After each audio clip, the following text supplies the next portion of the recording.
and sheep.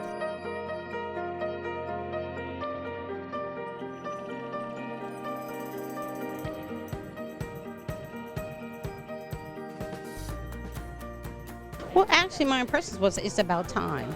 A lot of say wasn't raised here in the city of Wilmington, but growing out in the suburbs and stuff, I always heard about all the different violence and things that were going on here in the city of Wilmington. So it was a matter of like, oh, do we go into the city? There's so much going on. There's so much violence and things.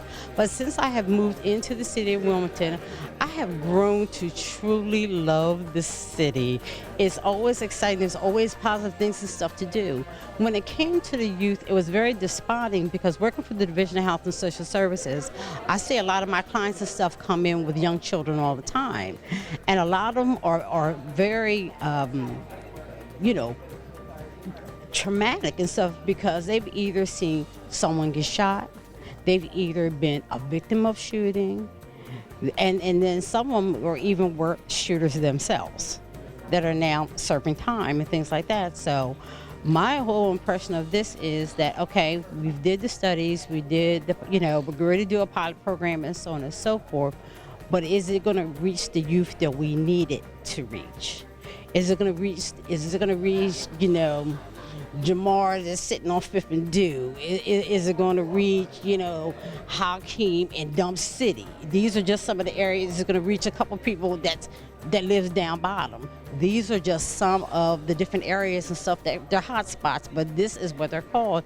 A lot of people would know it by like Delmar Street and things of that nature, but with me, I've always been on the block. I'm one of those kind of moms where the children ran in and out of my home. I had that house, but the children ran in and out of my house all the time, and then the children that ran in my house are now buried or in jail or have been shot or paralyzed.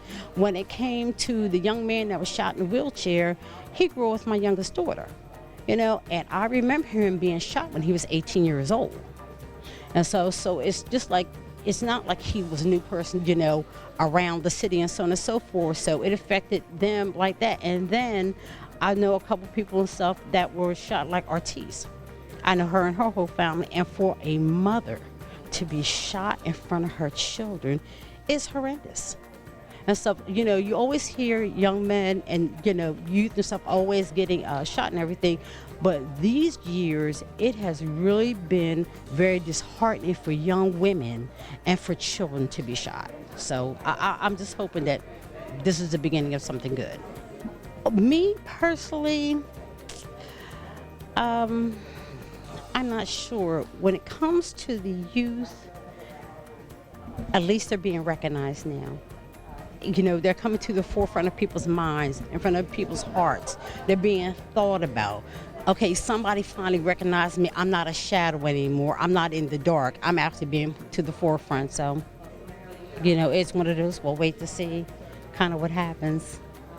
If it's done in a proper way, I think it will have a serious impact, because one thing that I found out when working in the youth on my own, in my own grassroots programs and things of that nature, all a child really needs sometimes is a hug, a hello, to be right now. I am somebody, I'm important to someone, and that's on an individual basis and stuff. And I tell a lot of people, I said, there's nothing wrong with saying hi. They'll see somebody who looks kind of rough, whatever the case may be.